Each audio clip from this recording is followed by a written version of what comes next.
In February of 1943, Field Marshal Friedrich Paulus became the first German field marshal in history to surrender, walking out of a Stalingrad basement into Soviet captivity with his Sixth Army reduced from 300,000 men to just 91,000 frozen survivors. 67 years later, Blockbuster Video filed for Chapter 11 bankruptcy, and the empire that Wayne Huizenga had built from a single Dallas location into a $5 billion company was reduced to liquidation sales and internet jokes. The same strategic error killed them both, not bad luck and not superior enemies, but the exact same mistake made by German High Command in 1942 and repeated by Blockbuster's board of directors in 2000. Clayton Christensen spent his career at Harvard Business School studying this pattern, calling it disruptive innovation and writing The Innovator's Dilemma to explain how dominant companies collapse. German military theorists had a better word for it, one that captures not just what happens, but how it feels to the people being destroyed. That word is Kesselschlacht, which translates roughly to cauldron battle, and once you understand what it means, you will never think about business competition the same way. Summer of 1942 brought the launch of Case Blue, known in German as Fall Blau, a massive offensive aimed at capturing the oil fields of the Caucasus region. The German war machine ran on petroleum, and after the failed assault on Moscow during Operation Barbarossa the previous winter, supplies were running dangerously low. Army Group A would push south toward Baku and its oil, while Army Group B, including General Paulus and his Sixth Army, would advance east to protect the flank by taking the city on the Volga. Stalingrad was never supposed to be the objective, just flank protection serving as a means to an end. But then Adolf Hitler became fixated on the city itself because it bore Stalin's name. Capturing it would deliver a propaganda victory to match the strategic one in the Caucasus, and what started as a flanking maneuver became the main event. The means became the end. And that's when the first error happened, the same error that would echo through corporate boardrooms for decades to come. September brought the Sixth Army into Stalingrad, where street fighting erupted in the ruins of the Barricade gun factory, the Red October steelworks, and a grain elevator that changed hands dozens of times. General Vasily Chuikov and commanders like Colonel Alexander Rodimtsev of the 13th Guards Division implemented what they called hugging tactics, keeping German and Soviet troops so close together that German air superiority became worthless. Calling in a Stuka dive bomber when the enemy sits 15 meters from your own position simply cannot be done. The city turned into a meat grinder, where every building was contested and every factory floor became a battlefield. Soviet casualties ran at catastrophic rates, with Rodimtsev's division taking 70% casualties in the first week alone. Chuikov was not trying to win the urban battle, though, and what the Germans failed to appreciate was that he was doing something far more dangerous, which was fixing the Sixth Army in place. The tactical reality of Stalingrad made this devastatingly effective because the city sits on the western bank of the Volga River and extends in a thin strip of urban terrain where German mobile warfare advantages disappear entirely. North and south of Paulus and his Sixth Army sat weak Romanian and Hungarian units protecting the flanks, Allied forces with inferior equipment, lower morale, limited winter gear, and no experience with large-scale Soviet offensive operations. General Georgy Zhukov recognized this vulnerability, and so did General Alexander Vasilevsky. While newspapers reported on the brutal urban combat and the world's attention focused on fighting for individual buildings, they were quietly assembling over 1 million men, 1,500 tanks, and 14,000 artillery pieces for Operation Uranus. November 19th of 1942 changed everything when the Soviet offensive launched, not at Stalingrad, but at the flanks. The Romanian Third Army, stretched thin across frozen steppe, collapsed in hours as tanks of the 5th Tank Army poured through the gap, and the Romanian Fourth Army crumbled the next day. 4 days is all it took for the Soviet pincers to meet at the town of Kalach, 40 miles west of Stalingrad, with nearly 300,000 German soldiers now trapped inside the encirclement. This is Kesselschlacht, the cauldron, where you fix your enemy in place with frontal pressure and then encircle them with mobile forces attacking where they are weakest. The enemy does not lose because you beat them head-on, but because they cannot retreat, cannot resupply, and cannot adapt. Heinz Guderian, the architect of Blitzkrieg, would have recognized the bitter irony since Germany had perfected this technique against Poland and France, and now their own method was being turned against them. Paulus immediately requested permission to break out, while his tanks still had fuel and his men remained combat effective. A fighting retreat westward would save most of the army, even though they would lose Stalingrad, and Karl von Clausewitz wrote that the purpose of war is to impose your will on the enemy rather than dying for symbolic objectives. Paulus understood this completely. Hitler refused and ordered the Sixth Army to hold at all costs, while Reichsmarschall Hermann Göring promised the Luftwaffe would supply the army by air, an air bridge to sustain 300,000 men through a Russian winter. 500 tons of supplies were needed daily, and the Luftwaffe on their best day delivered 120. December and January brought the pocket shrinking, as soldiers ate horses, then rats, then leather, then nothing at all. Frostbite claimed more men than Soviet bullets, while typhus spread through the frozen bunkers, and a relief attempt under Field Marshal Erich von Manstein, called Operation Winter Storm, got within 30 miles of the pocket before fresh Soviet reserves turned it back.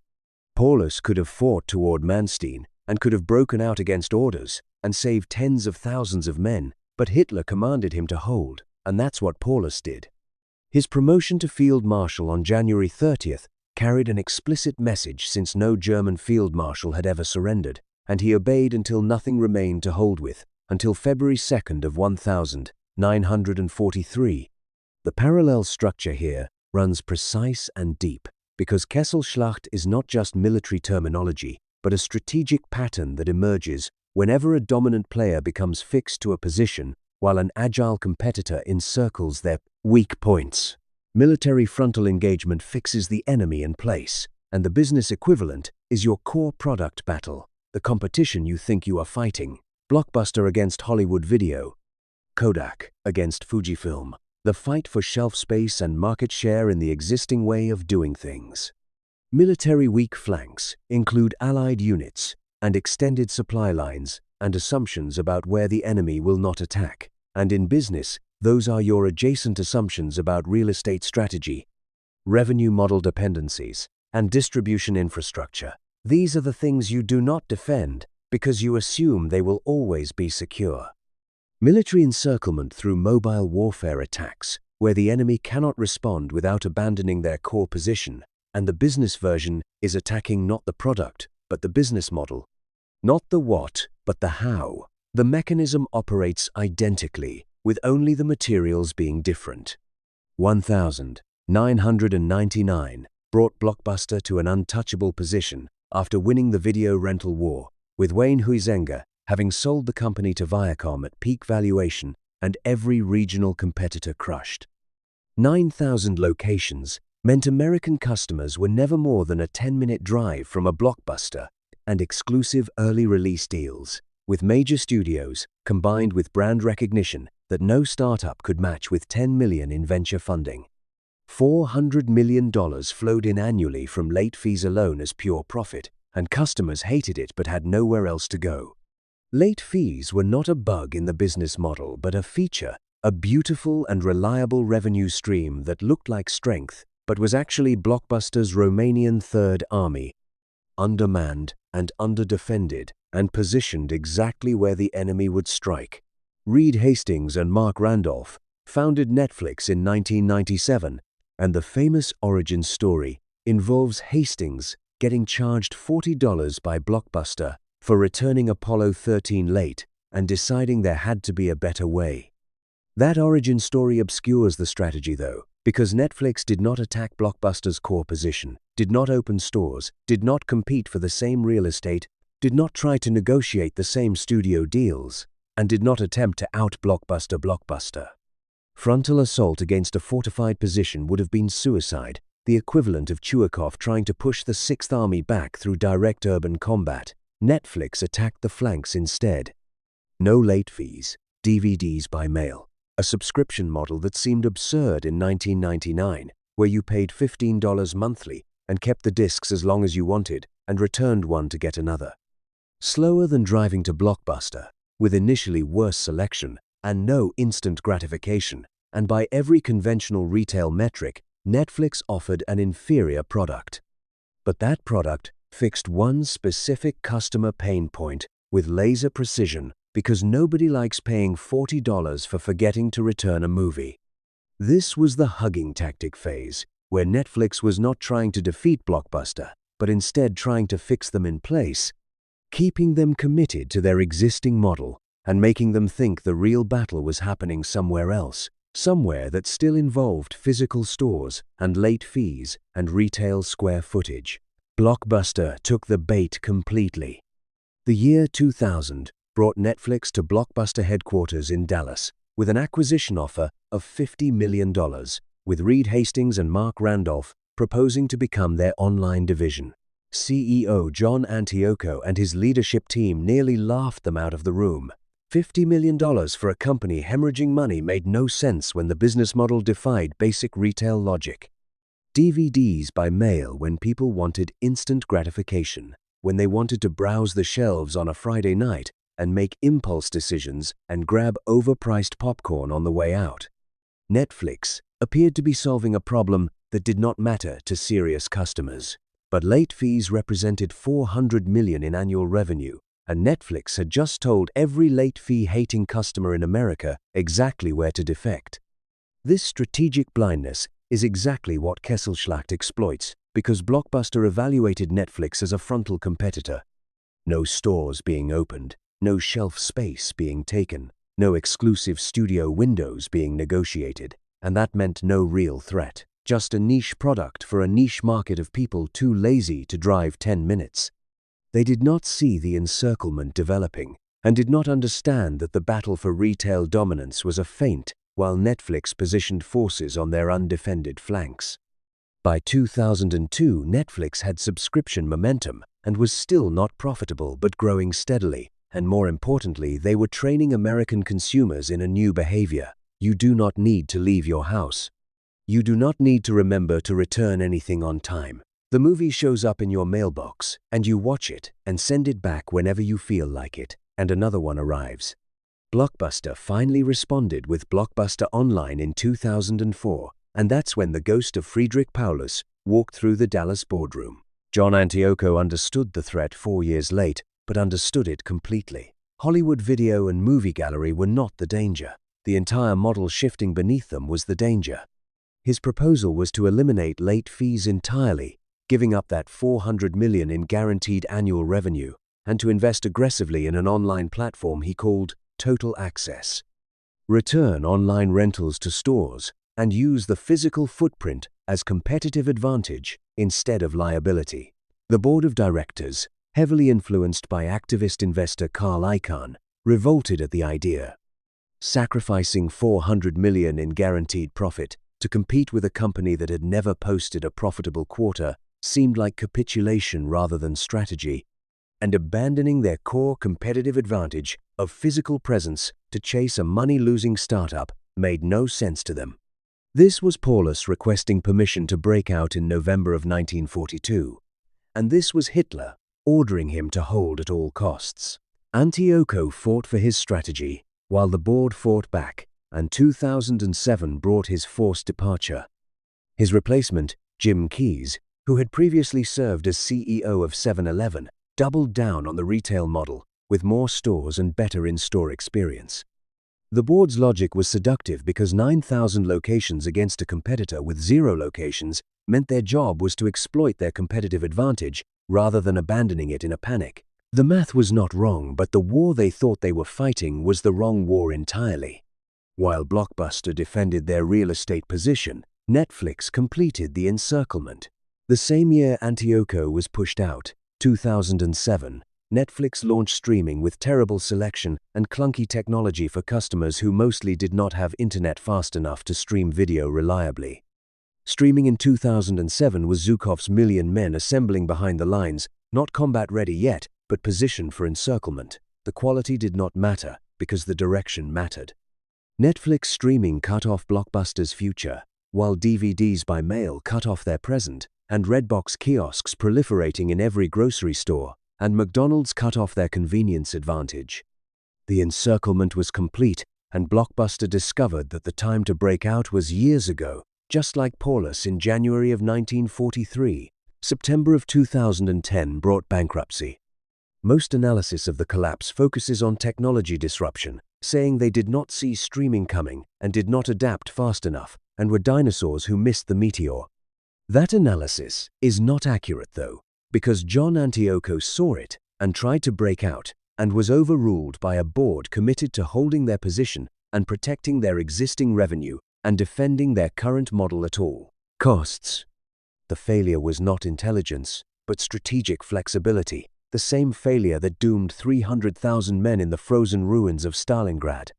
The second principle runs darker, and I call it sunk cost fortification, where the more you invest in a position, the harder it becomes to abandon it, even when abandonment is the only path to survival. Germany had fought for Stalingrad since September, with tens of thousands dead and the city reduced to rubble, and every day the investment in that position grew larger. Retreating would mean admitting that all that blood, all those frozen corpses in the barricade factory, meant nothing, and the sunk cost became a fortification of its own, a psychological wall that made withdrawal unthinkable. 9,000 stores sat on Blockbuster's books, along with thousands of employees in those stores, and billions in real estate commitments and lease obligations, and a stock price built on the assumption of retail dominance. An entire corporate identity wrapped around being the place Americans went on Friday nights. Abandoning that position meant more than changing strategy, because it meant admitting the last decade of investment was wrong and telling shareholders the asset base was actually a liability and laying off thousands of people and becoming a different company entirely. Paulus held because the cost of holding felt smaller than the cost of admitting catastrophic failure. And Blockbuster's board held for exactly the same reason. Both cases saw holding result in total destruction instead of managed retreat. The third principle is what I call the Zhukov position, and it is the insight that separates successful disruptors from startups that die attacking fortified incumbents. Zhukov did not try to win at Stalingrad, and that sentence deserves a second read. He was not trying to defeat the Sixth Army in urban combat, but was perfectly content to keep that battle grinding on forever while fixing German attention and consuming German reserves and pinning German forces in place as he built overwhelming strength on the flanks. The urban battles served as a holding action, while the real war was fought where the enemy was not looking. Reed Hastings did not try to win the video rental war because Netflix in 2000 was not attempting to beat Blockbuster at being Blockbuster. They were fixing Blockbuster in place and making them defend their existing model and keeping their attention focused on retail metrics and store performance while building encirclement capability through subscriptions and mail delivery, and eventually streaming. Every market incumbent thinks they are fighting the battle in front of them, and the smart disruptor makes sure that is exactly what they keep believing. This asymmetry operates biologically as much as strategically, because your company's immune response to competitive threats works like your body's immune response to infection, sending resources to fight what it can see, while the real threat multiplies in undefended tissue. Blockbuster's immune system attacked the DVD by mail threat and never recognized the subscription model as a different category of pathogen entirely. When you are the dominant player, your advantage is position, with 9,000 stores and brand recognition and supplier relationships and regulatory capture and customer inertia all working in your favor. You want to fight a battle where position matters and where your fixed assets translate into competitive advantage. When you are the insurgent, your advantage is mobility because you have no stores to protect and no brand to defend and no quarterly earnings expectations from Wall Street analysts. You can attack anywhere and retreat freely and probe for weakness and pivot without board approval, and you want to fight a battle where mobility matters more than mass. Kesselschlacht happens when a mobile force convinces a positional force to stay positional while completing the encirclement, and it happens in business with the same grim reliability that it happens in war. If you are the market leader right now with positional advantages and assets and scale and market share, your job is not to defend your position, but to stay mobile and retain the ability to abandon positions that are becoming liabilities. The moment you start thinking about protecting what you have, instead of adapting to what is emerging, you have begun the encirclement of yourself. The questions worth asking are where your weak flanks are located and what business model assumptions you are not defending because you assume they are permanently secure, and what your equivalent of the Romanian Third Army might be. The part of your operation that looks solid on the org chart, but would collapse under determined assault. For Blockbuster, it was late fees. For Kodak, it was the assumption that people wanted physical photographs. For taxi companies, it was the assumption that customers valued regulated fares over knowing exactly when their ride would arrive. For hotels, it was the assumption that travelers wanted standardized experiences over authentic local ones. The flank that feels most secure is usually the flank about to collapse. If you are the insurgent facing an incumbent with overwhelming resources, your job is not to beat them at their game, but to fix them in place while you encircle. Attack where they cannot respond without abandoning their core position, because Netflix did not attack movie selection where Blockbuster could match them, but attacked the late fee model, knowing that eliminating late fees would destroy $400 million in annual revenue. Uber did not attack taxi prices but attacked the uncertainty of hailing a cab. Airbnb did not attack hotel amenities but attacked the assumption that travelers wanted predictability. The goal is not victory in the obvious battle, but making the obvious battle continue indefinitely. While you win the war, they do not realize they are fighting. What Soviet generals figured out in the frozen catastrophe of 1942, and what Reed Hastings intuited in a Scotts Valley living room in 1997, is that positional warfare ultimately destroys positional players. Fix them in place. Attack the flanks. Complete the encirclement. By the time they recognize which war they are actually fighting, it is too late to break out. The final image from Stalingrad shows Field Marshal Friedrich Paulus, gaunt and hollow-eyed, walking past the frozen bodies of his soldiers into Soviet captivity. Survival came for him, with testimony at Nuremberg and life continuing until 1957, but most of his 300,000 men died in that cauldron from Soviet bullets and starvation and cold and disease and the death marches and prison camps that followed surrender. The final image from Blockbuster shows Jim Keyes standing in the flagship Times Square location during the bankruptcy announcement and insisting that physical retail still had a future, that the brand still meant something, that this was restructuring rather than death. Different centuries and different domains and different stakes produced the same era, which was the refusal to retreat from a lost position until retreat was no longer possible. John Antioco, the CEO who tried to break out and who saw the encirclement forming and fought his own board to escape it, was right, and the board that fired him was wrong. Being right does not matter, though, when you do not have the authority to act on it. Paulus was arguably right too, since his requests to break out were strategically sound, but leadership that could not accept what retreat would mean overruled him. Next time you are defending a market position or attacking one, ask yourself which battle is real, and which battle determines survival, and which battle is just keeping you fixed in place while someone completes the encirclement. The siege of Stalingrad and the death of Blockbuster seem completely unrelated, but Kesselschlacht connects them perfectly because the pattern repeats when the underlying dynamics are structural. Positional players overvalue their positions and undervalue mobility and mistake the battle in front of them for the war and hold until holding destroys them. That is what we do here, finding the hidden structures that connect unrelated fields, with military history explaining corporate collapse and ancient strategy illuminating modern disruption. The patterns repeat across domains because reality runs on fewer principles than it has surfaces. Roman legions at Cannae explain why your productivity system keeps failing, and that is next week, going from Hannibal's double envelopment to calendar management. Different materials, but the same mechanism. It is always the same mechanism.